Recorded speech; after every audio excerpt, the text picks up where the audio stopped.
What's up mga Kado Bro? Hello! This is Chef Morris. This is Chef Michael. Magandang araw sa inyong lahat at sa lahat ng mga nanonood sa buong mundo. Yan, Chef. Yes. Finally. Global na agad tayo. Global na agad. Global na agad tayo. Finally. Ang tagal-tagal nating minamanifest itong ating podcast. And kailangan i-share natin sa mga tao kung bakit tayo nandito ngayon. Okay, so guys, lahat ng nanonood, ngayon, medyo bigyan nyo muna kami ng konting time para mag-adjust.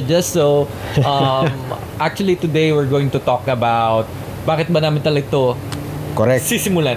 Correct, Chef. And sa dami-dami na nagtatanong kung kailan at ano, ito na. Ito yung isang pinakamahalagang tanong. Paano? Paano nangyari? Paano nangyari, yeah? So, kwento ko muna yung Kwento side mo muna ko. siya, sige. Kwento ko yung side ko. So, Chef Morris, parehas kami nga nakita kami, naaalala ko, first time namin nagkita is Filipino Chefs Association of Yes. Victoria na events, Yes. Chef's Table. So, lahat ng Chef's Table, doon lang kami nakikita. Wala nang ibang araw. And take note, that was our first time. First time ko magpunta sa event. Parang ikaw din yata. Tama ba? Oo, first time ko din doon. And then, sakto, nandun kami sa magkaharap kami ni Chef Morris. Tapos parehas pa kaming nahihiyang kumain dun sa... Parang kasi first time, Kasi medyo... parang first time namin. Parang nakakahiya-hiya na ganito. Pero eventually, doon nga din sa event na yon, nakita ko na, wow, this Filipino chefs community is napakaganda. Kasi, Yes. alam mo yun, yung tipong nung pinag-uusapan namin lagi ni Chef Morris is, yun nga, yung suporta ng Pilipino sa mga kapwa Pilipino. Kasi, we are used to, sabi, may mas masarap pang magluto kaysa, may alam ko mas masarap pang magluto, but during that time, naalala ko na, masarap nito. Okay to. Congratulations. Parang may unity dun sa group. Unity dun sa group. And doon ko napansin din yung nung nag-usap tayo for the first time, parang meron tayong connection. Pero hindi ko pa alam kung bakit. Actually, yun yung first time. Ilang beses nga ba tayo tatlo ata no? Oo. First time is yung doon. Second time would be yung Yung event mo. yung event ko dito. Shoutout na rin agad sa Mamasitas kasi Syempre naman. giveaways during the event. At syempre dito yan sa Fables, Melbourne, yung ginanap yung kung saan nagwo-work si Chef. And then yung third is nagkaroon ng event wherein nagkasama-sama ulit tayo. Yeah, yung third time. Yeah. Whole day. One whole day. And then nag-decide tayo mag-beer. Tapos parang maaga natapos. 10 a.m. in the morning. Tapos maaga natapos. Tapos sabi namin is it's actually not 10 a.m. It's 5 a.m. Doon tayo nag-start na 5 a.m. tayo nag-start. Pero 10 a.m. tayo nag-beer. Tayo nag-beer. Kung ano yung pinag-uusapan namin, guys, abangan nyo na lang. Kasunod namin. Madami. So then, pakiramdam ko nagkayayat kami ni... Hindi, parang uwian na. Uwian na eh. Naglalakad na lang tayo. Tapos, tanong ni Chef, may gagawin ka pa ba mamaya? Wala na lang gagawin kayo. Parang whole day ka, day off. Tapos si Chef din, whole day off. Beer muna tayo isa. And then yun, nag-start kami na magkwentuhan tungkol sa mga Buhay-buhay. personal experiences na, Chef, ba't ba tayo nandito sa Australia ngayon? Yun. Sabi, hindi ko mga rin alam eh. Ba't ka nasa Pero, Australia? ang nagustuhan ko dun sa first beer session natin is doon ko nalaman kung bakit tayo parang connected. Parang first time na feel ko na connected tayo. Doon pala yun sa mga core values. Tsaka doon sa struggles mo at doon saan ka nang galing. Parang nandun lang ako on the other side. Doon ka naman on the other side nagsimula. Nag-intersect tayo. Parang ikaw, nasa north ka kasi. Ayun, South ako. Ayun. Di ba? Sabi ko na nga eh. Nasa north ka, nasa south ako. Magkaiba tayo ng tinatahak na pathway. Pero in terms of experiences, halos parehas. Kaya minsan, yung mga kwento ni Chef Morris, kinikilabutan ako. Sabi ko, sigurado ka, kwento mo yan. Parang kwento ko dito eh. Parang yun. And then, siguro yung mga struggles din natin, parehas. Na-experience natin na sobrang hirap nun. Yung nasa limit ka na. Parang ayaw mo na. Oo, ayaw ko na. Pero, at the same time, na ayaw na rin naming ma-experience ng ibang tao yung na-experience namin. Yeah. So, also one part of this podcast is yun, to help aspiring chefs. Yes. Not even chefs, but people who are... All the viewers na gusto lang ma-inspire and baka may mapulot sila sa ating mga experiences, past experiences sa buhay na pwede nila lang ma-skip, di ba? Kasi mabigay natin sa kanila yung kung ano ba yung ginawa natin and all that. But, chef, dahil nasabi mo kanina na pwede nilang ma-skip, I do believe na hindi nila may skip yun. But, instead, magiging ready sila eh. Pakiramdam ko magiging ready sila. Kasi pakiramdam ko, phase ng life yun, wherein na-experience mo ba na kung wari, meron kang tropa. Broken hearted yung tropa mo, pre. Tapos, syempre, magpapayo ko dyan eh. Para ako yung tropa na yun. Para ako yun. Kasi, di ba, kumari, ako, na-experience ko na yung pagka-broken heart. Tapos, sasabihin ko sa'yo. Kaya gano'n, Chef Morris, alam mo, ito dapat mong gawin lang dun eh. Ay, tama na, wag na. Ganyan. Sasabihan kita ng mga gagawin ko. Pero at the end of the day, gusto mo munang i-experience yung pinaka-down na yun. Correct. Pero, at least, kung narinig mo na yung payo na yun, at least ready ka na ito yung pakiramdam na mararamdaman mo, ito yung mga problema na kakaharapin mo kasunod. I mean, you're ready, but for you to be complete, kailangan mo ma-experience yun. Parang kailangan mo maramdaman lahat to be able to think what to do next. Parang ganun. Yun din may pupush sa'yo sometimes yung pag nasasaktan ka or... And I remember you saying, everything shall pass. Everything shall pass. Everything shall pass. Kasi yun yung talaga tumatak sa akin sa mga past experiences ko na whether mahirap yan or sobrang sakit na nararamdaman mo ngayon or sobrang happy mo ngayon. Cool lang, kalma lang, chill. So, everything shall pass kasi yun lang yung constant na thing in the world, yung change. Yeah, di ba? So, kailangan, alam natin kung paano balansin yung emosyon natin sa buhay. Though, very mahirap talaga kasi nga, human nature. Para sa akin, pag walang pain, walang growth. Di ba? Para sa akin, pain ay, bukod sa change, pain ang something constant na I think life will get easy. Life will never get easier. Pero pag na-understand mo na hindi madali ang buhay, saka dadali yung buhay. Correct. Yun parang... You have to deal with it. Yes. Diba? Parang... It is what it is. Sabi dito, di ba? It is what it is, mate. It is what it is. Yun lagi sasabi dito eh. Kasi wala eh. Hindi naman tayo pwedeng mag-blame na lang every time na okay. Hindi mo pwedeng i-blame yung ibang tao kung bakit wala ka dun sa situation na yun. I think the only person who we can blame is ourselves. Kapag mayroong kulang, may hindi ka makuha, may hindi ka ma-achieve, parang tayo lang yung responsible doon, di ba? Ano sa tingin mo? Meron meron ako na napanood kahapon na hindi ko ma-remember pero isang mabilis lang na na sabi niya is the person who blames other people is still far away from being there. And the person who blames himself is already halfway there. And the person who never blames anyone is already there. That's good. Yeah. Diba? Makes sense, yeah. Yes, it makes sense na parang... Tama. Kasi pag piniblame mo yung sarili mo, alam mo meron pang mali eh. Alam mo pang... Ang maganda rin kasi pag nag-start ka mag-blame sa sarili mo, then you will start to change. Di ba? Yeah. Kasi in-acknowledge mo na ikaw yung may problema. Yes. Saka ka pa lang makapag-change. So, hindi totoo yung isang tao na magbabago siya. Sabi niya magbabago siya. Hanggat hindi niya muna in-acknowledge yung mga mali niya sa buhay. Di ba? Yeah, tunay. Tama. Tapos, yun na nga, nag-start kami ng one beer, no? Yeah, one beer.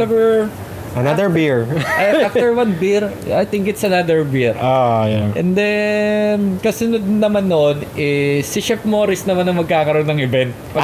Event, no? Tapos, bago ka, parang a week before, we started to have another beer. Pero kami isang spot dyan sa may... Secret spot yan. Secret spot. At doon talaga nabuo lahat na... Sa may corner 69 doon. Doon talaga yung na-start yung pinaka-plano namin. Yun. Kasi nag-uusap lang kami, sabi namin is, isipin mo na lang bro, kung mayroong ibang tao nakakakinig ng pinag-uusapan natin. Pakiramdam ko meron din silang mapupulot. Tama. Pakiramdam ko, hindi lang naman tayong may ganitong experiences. Saka parang na-feel namin na nag-uusap kami, tapos yung value na binibitawan namin every time, tumatapon lang. Walang nakikinig. Kaya nag-decide kami na buksan tong podcast, yung Adobro, para ma-share namin sa mga tao and hindi sayang, di ba? Yung pinag-uusapan natin all the time. And this podcast also not only focuses on experiences being motivational, but meron kami rin maging episodes na magluluto naman kami. Ayan, marami kayo abangan. Or we're going to visit some Filipino restaurants. Correct. Siyempre, we wanted to elevate Filipino food. Of course. We want to, And we will invite a lot of inspiring chefs ayun, na nandito sa Melbourne. Inspiring and aspiring. And aspiring. Yeah. Yes, lahat yan. Kasama yan. So, even not chefs. Even just, entrepreneurs or just, entrepreneurs. But basically, ang pinakang gusto namin makamit dito is we want to elevate Filipino food, yes. Filipino culture, Filipino businesses. And especially, we want to showcase it to the whole world. Yep. Yung ating food culture and kung sino nga ba tayo, no? And how are we connected to Filipino food? Paano nga ba naging ganito yung Filipino food scene sa atin? Kaya actually nabuo yung Adobros, you know. Ayan. Ikaw, Chef Mori, sa pagkakaalala mo, bakit ba Adobros ang pinangalan natin dito sa Adobros? Parang hindi ko maalala. Pero, parang may time na nag-usap tayo about sa adobo. And may tinanong ka sa akin na adobo in one word. Yan. Parang tayo nagkaano. Napag-usapan natin yung similarities ng ating childhood. And syempre, laging connected with adobo. Ano nga ba yun sa'yo? Yung story mo, yung sarili story mo ng adobo. Adobo kasi sa akin, pag ipapadescribe ng one word, no? Family. Family, one word. Kasi I'm always fascinated on how food can access memory.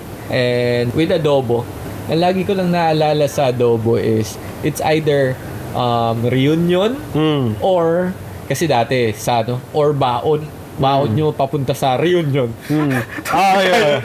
Alam mo yun, nakasakay lang kayo sa isang jeep. Marami kayo, siguro 5 pamilya kayo, nakasakay kayo sa isang jeep, siksikan. Tapos titigil lang kayo sa lilom, tapos kakain kayo sa gilid, nakakamay, mag-adobo kayo, ganyan. Yes. Or saya no? Yung mga ganong small happenings. Pero yun yung mga natatandaan mo talaga. Yun talaga natatandaan ko. Tapos, para kung iisipin ko ngayon, parang hindi mo na ma-recreate yun eh. So, mahirap eh. Subukan mo ngayon tumigil sa isang spot.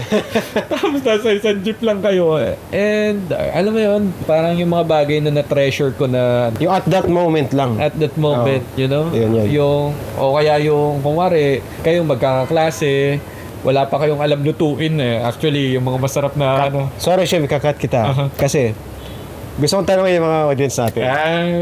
Para sa inyo, adobo in one word. Adobo. Lagay niyo sa comment section. Magandang tanong yun. Okay.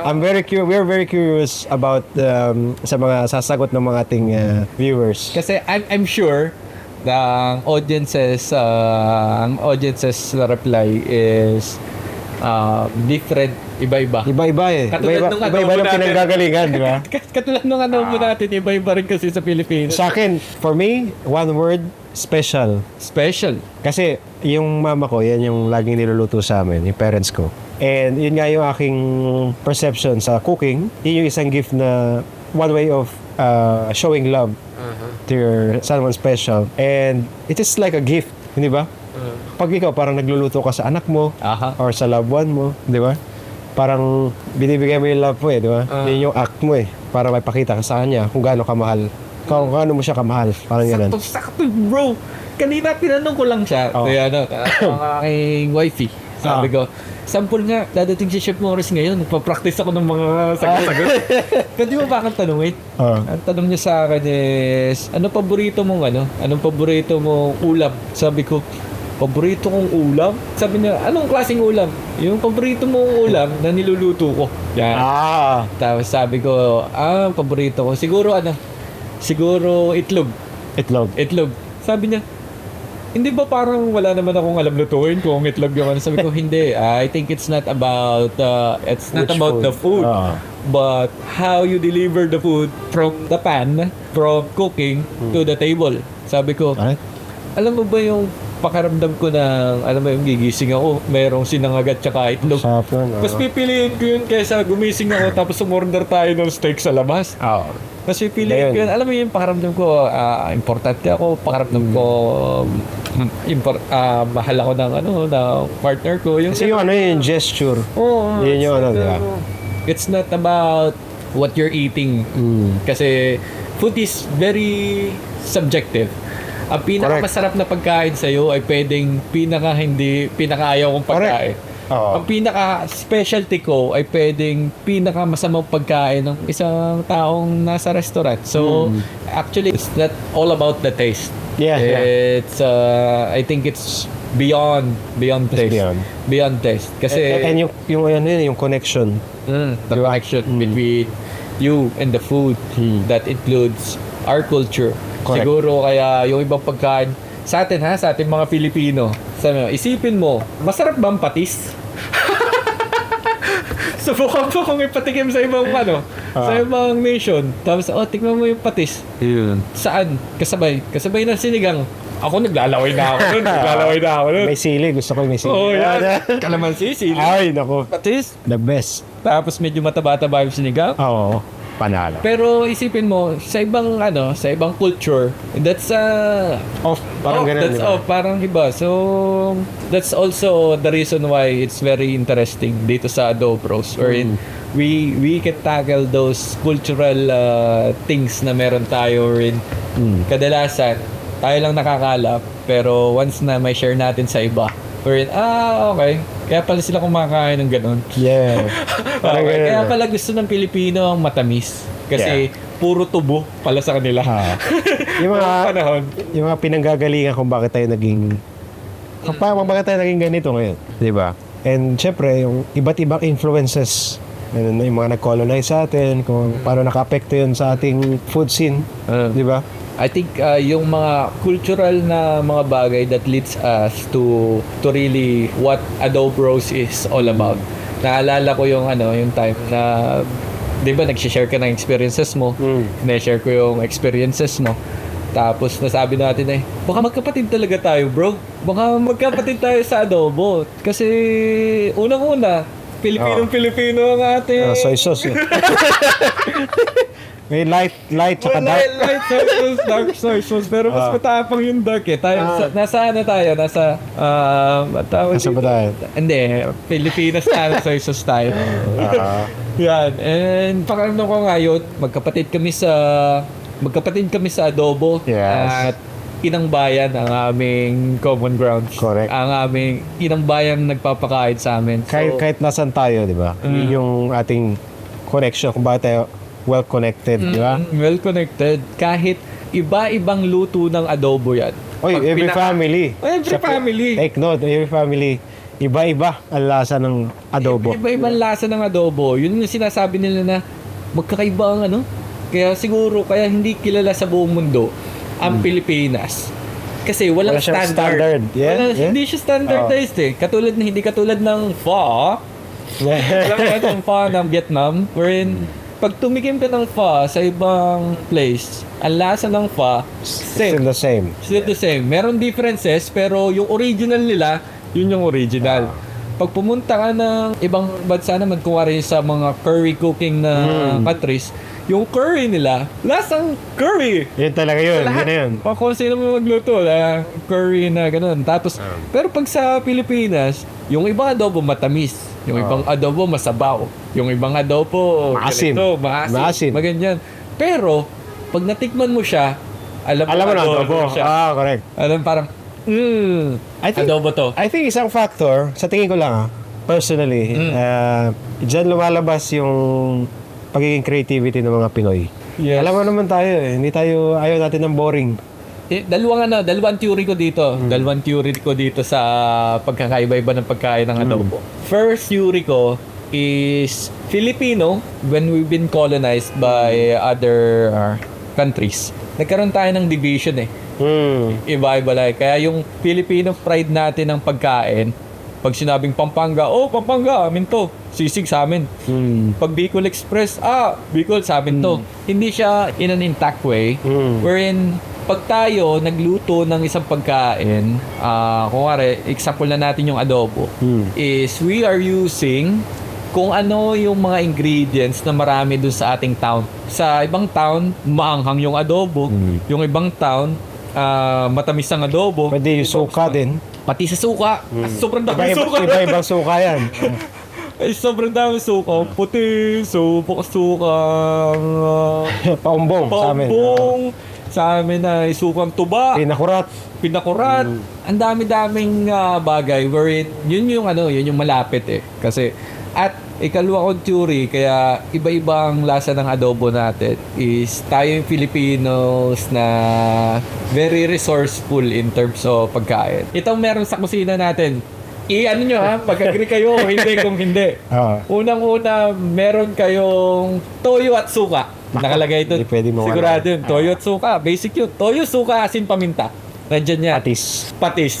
Meron kang, pag medyo nakakangat-angat tayo ng konti, makikita ka ng UFC banana ketchup dyan, tsaka Mang Tomas. No? Tapos, in terms naman ng herbs, meron tayong kamatis, bawang, sibuyas, at luya. At saka bay leaf. Pero ako, hindi ako nagbe-bay leaf sa adobo. Ay, yun naman ang gusto ko sa adobo. Ayun, Diyan tayo na iba. So, yun nga, being resourceful, kung ano yung mga tira-tira na nandun, sabi, meron tayong patatas sa rep. Sama na natin dito, pandagdag. Kasi, mahirap ang life sa atin eh. Kadalasan, kung anong nandun, dahil meron tayong suka at toyo, lahat ng bagay na pwedeng adobohin, adobo sitaw, adobong chicken, adobong baboy, adobong gulay, kahit ano. I think Filipino food is more on a process rather than the name of the dish itself. Katulad ng sinigang. It's a technique. It's a pag-adobo, pagsisinigang, paglalaga. Kasi may nilaga kang kung ano, may sigang kang kung ano, ginataan. Yes. Yun. So, ano yung pinaka-weird na, hindi naman weird, ano yung pinaka-kakaibang adobo na nagawa mo na? Adobo, pinaka-weird na adobo. Natikman o naluto? Naluto. Luto na. Oh, no. Wala. Pakaramdam ko. Kung anything na hindi chicken adobo. Kangkong. Pakaramdam ko yun ang pinakakaiba. Pareho tayo mo siya. Kangkong. Madalas ko. Pero weirdly, gustong gusto ko siya. Favorite ko yan. Lalo na yung... Sarap na, no? Kaso mahal ng kangkong dito, sir. Magkano ang kangkong dito? $7 ang isang tali. $13. $13? Kangkong. Sa atin pinupulot lang. Steak na yan, ha? Yun na nga eh. Yun, so, yun ang pinaka-weird. Pero may ang mga nakikita ko is parang meron pang mga uod. Alam mo yun, parang mga uod na inadobong uod. Meron. Sa mga ibang parts natin. Ibang parts sa Pilipinas. Ay, actually, parang ganda rin na mag-try tayo ng mga pinakakakaiba na exotic food. Pwede. Pwede. Kaya natin pakiramdam ko, kaya natin chef yung mga exotic food. Kasi, na-experience na natin na kumain ng kanin na ang ulam ay kape. Kape, guys. Kape. Isipin nyo kung... Sa amin, tawag namin yan, bahog. Bahog. sa amin kasi ang bahog ay yun yung yung tira-tira tapos pagsasama-samahin yun yung bahog. Sa amin pag tropa mo, pare ano ulam nyo? Bahog. Pag walang talaga yun na talaga eh. Anong pinaka weirdest combinations mo na nakain? Weird combination of food. Weird combination of food? Weird combination of food. Bukod sa kape at saka kape at kanin. Weird combination of food. Na para sa'yo masarap, para sa ibang tao hindi. Teka. Mahirap yung tanong mo. Ang dami ko kasi natikman ng food. Pero iniisip ko yun sa childhood. Sigurado nandun yun. Nandun yun eh. Ako nandun yun eh. Ewan ko, ito sa akin. Sa akin is, bukod dun sa kape, condensed at saka kanin. Tinira ko din yan. Tinira ko din yan. Sa pares na tayo eh, no? Mga kapitbahay tayo. Sigurado ka sa norte ka. Oo nga eh. Yung sa akin, Milo. Milo. Tsaka kanin. Milo tsaka kanin. Worth it. Hey. Okay, guys. Ay, hindi pala pare. Hindi Milo. Ano? Ang pinaka-weird ko, bahog. Yung kape na may isda. Hinimay yung isda, nilagay sa ibabaw, coffee, tsaka fish. Yan yun, pare. Sarap nun. Sa amin tuyo. Tuyo. Tuyo. It's either tuyo or tinapa. Tapos sa bawang Smoky flavor, tapos coffee. Meron, It's good. It makes sense. Ito yung For me. Ito para sa akin, ang kakilala ko na mas weird pa sa akin na ano na mga food combinations, yung kuya ko. Ano? Milo at corned beef. Ay, pucha. Milo, corned beef, kanin. Ibang Favorite klase. na yun. Ano yung lasa nun? Sweet and salty. Tsaka with a little bit of umami. Parang natikman ko din siya eh. Pero kaya ko kainin kasi nung panahon na ano naman kami, nung panahon na kabata-bataan eh, talagang wala sa atin. Kung anong nakahain, Kain ka. ano kainin mo? Pag hindi ka Huwag ka kumain, maghanap.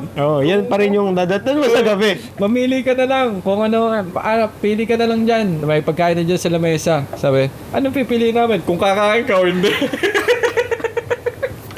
Yung last time, natawa ko eh. Tanong ko, ano ulam? Sabi nga, yung manok, nandyan.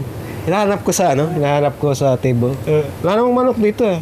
Hindi, yung anak ng manok. Itlog pala. Itlog. Anak pala ng manok, pre. Hindi pa lumaki. Anak din naman yun eh. Manok din naman yun. Paglaki niya, kung hinalagaan natin yan, titagi siyang manok. Naranasan mo na ba? Ito sa mga viewers ha. Naranasan mo na ba yung pagbukas mo ng rep, may ice cream? Alam ko na yan. It's a prank. Pagbukas mo, is either tilapia. Tilapia. Naas na na.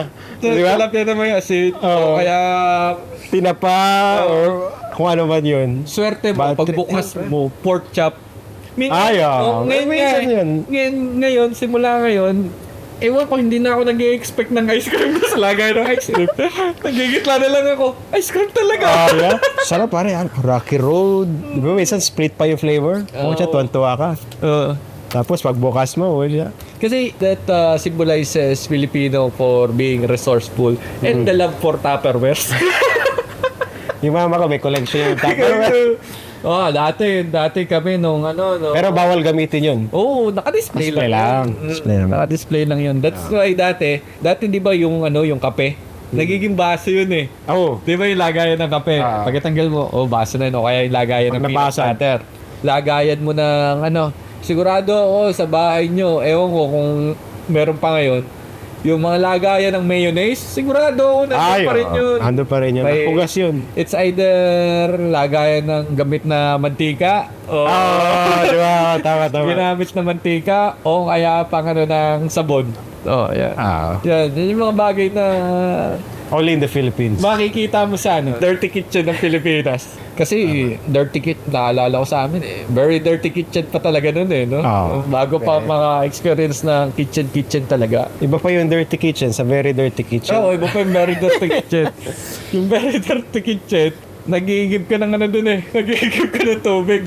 Tapos, pag may mga luto-luto, ayun. Na-experience mo ba magluto ng kahoy? Either kahoy or charcoal? Magluto ng, paano magluto gamit? O Gamit, magluto? Sabi ko, Jay, parang hindi pa ako napag-ihaw ng, inihaw na uling. Nakapaggamit kami noon. Usually kasi Yung gamit ka dati? sa probinsya. Meron kami doon sa Katanawan, Quezon. Shout out. Katanawan. So, ang noon, marami kasing maraming nuke. Ang gagawin mo noon, pero ang kalan naman nila, yun, alam mo yung kalan na merong sa ilalim, yung parang semento na kalan na minold sa lagay ng biskwit. May yung mga biskwit na May butas sa ilalim. butas Tapos sa doon ilalagay ilalim. yung... Tapos doon mo ilalagay sa ilalim. Tapos, papapuyin mo gamit yung... May pie? Hindi pa may pie. Alin? Yung, di ba yung tuyo na nyug? Ah, Tuyo okay. na buko. Tapos yung balat nun, papuyan mo. Tapos yun yung magpapabaga. Okay. Kasi mahal ang gasolina, Mahal ang gas, uling, mahal ang gas, mahal ang oil. Oil, oo. Kaya Grabe. yun ang gamit ko. Pero yun yung doon papasok yung resourcefulness ng mga Pinoy. Resourcefulness in terms din ng skill level. Oo. Sigurado ako ngayon, 100% sigurado ako kasi merong mga times pa na ngayon, kuwari may mga chefs na nag-a-apply dito. Sabi ko, mag-sign ka muna gamit sa kalan. Di ba hindi rice cooker ang gamit? Tinetesting mo kung sana yan. Kasi yung palang yung paggamit ng init ng kahoy, init ng uling, init ng apoy, init ng kalan, init ng oven, magkakaiba pa rin. Iba-iba. Magkakaiba pa rin yung init niya. Correct. Pero pag alam mo kung paano lutuin Kung alam mo tamang maglaro, init yung... kung alam mo maglaro ng apoy. Sanay ka ba? Sanay ka ba? Kaya may anak na ako Hindi ko alam yan. Hindi ako sanay maglaro. Okay. Kaya pala dalawa yan. Rated PG. Yun nga.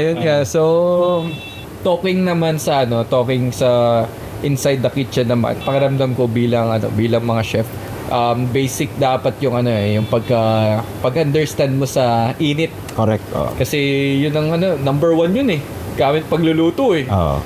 So, Mainly naman common sense. I think, no? Pag alam mo kasing maglaro ng apoy. Kahit parang almost everything kaya mo lutuin Kasi alam mo yung mga right temperature, kung paano mo i-adjust, kung paano mo, di ba? Kung paano yung style, yung technique na gagamitin mo. So, pag alam mo yung basic na yun na yung base mo sa lahat.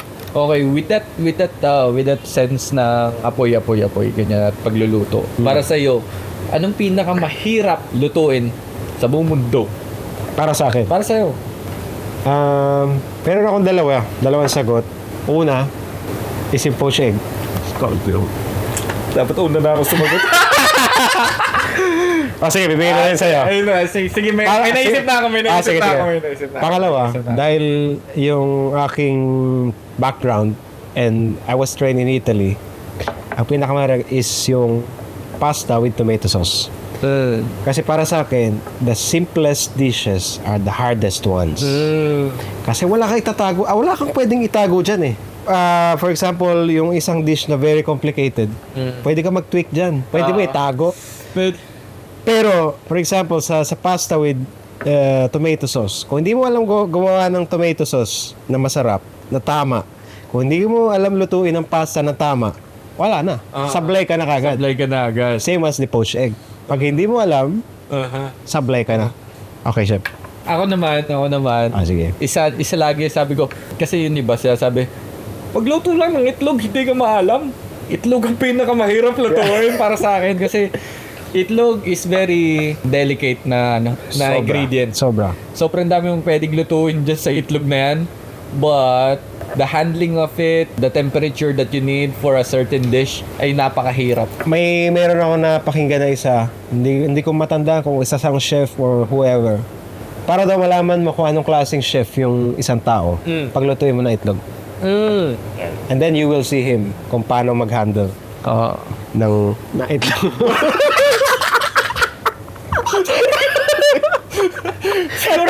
Sigurado ka ba, chef, yung pinanonood mo? Anong itlog mo? Handle kasi ako.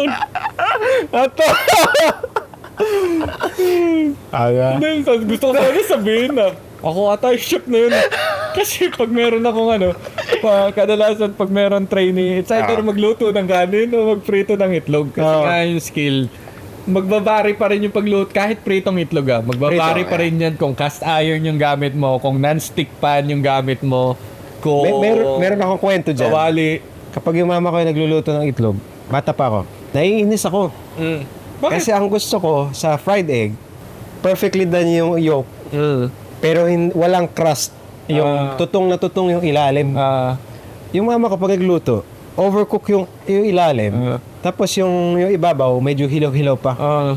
Which is ayoko dun, personally. Gusto ko perfect siya. Oo. Sa akin, Walang crust. Yung sa akin naman, ang kwento ko sa itlog, kuya ko kasi lagi ko madalas kasama sa bahay, growing up lagi, kuya ko. Sabi ko, kuya, nagbili na ako ng itlog. Prituhin mo na. Sasabihin na, ang galing-galing mo magluto ng itlog eh. Ano, prito? Sabi ko, hindi mo ako mabobola. Ilan itlog? Hindi, pero yun Ganda ng talaga. trick ng kuya mo. Lagi, pero chef na rin siya ngayon. Chef na rin siya. Oh, wow. Actually, parang yun nga, tagal niyang hinahanap ang kanyang self, pero pangaramdam ko this Yun time. din pala. Nakita niya na, I was born for this. Parang ako lang yata sa family yung napunta sa kitchen. Tapos, hindi ko siya dream. Hindi mo siya. Hindi ko siya naging dream. Yun. Siguro parang yung calling lang. Yun lang. Yung Kung hindi ka chef ngayon, ano ka? Palagay mo. It's either kumakanta pa rin ako ngayon Kumakanta ka pa rin ngayon. or tuloy ako sa videography. Kasi yun yung mga first love ko bago magpasok sa kitchen industry. Okay. Sa cooking industry. With that being given, music, photography, and cooking. Pipili ka naman ngayon dun sa tatlo. May chance ka kung in a perfect world, no? Kung anong piliin mo, yun ang magiging successful ka doon. Simple down. Perfect world, pipili ka. Godly precocatus. I think A lot good to the wala akong give up sa tatlo. Wala. Kasi- Isa lang ba? Well, we're using your video and photography now. And we're having music na rin. Ano pa rin naman. Kasi for me, nagagamit ko pa rin yung music sa pagluluto kasi parang music ang pagluluto eh. Kailangan lagyan mo siya ng dynamics, may rhythm. Di ba? Parang ibang elements lang. Yung bass mo, yung bass line mo, yung gitara mo, yung paano ka kumanta. Ganon din sa pagluluto, sa elements ng dish mo. Sa tingin ko. Okay. Di ba? It works all together. It works all together. Harmony. Di ba? Harmony. Ayun. Tama. It cannot stand alone. No. Pati sa drawing. Kasi drawing. nagda-drawing din ako before. Sa plating ko naman nagagamit yung drawing. Pakiramdam ko, in a whole, it's art. You know? Yes, Ayun. yes. So, Kaya sabi ko sa'yo, ayaw kong bitawan yung isa kasi parang yun ako kung bakit ako naging itong klaseng chef. Kasi dahil dun sa background ko. palta na ata natin to ng sining eh. Title. Sining. Okay, art.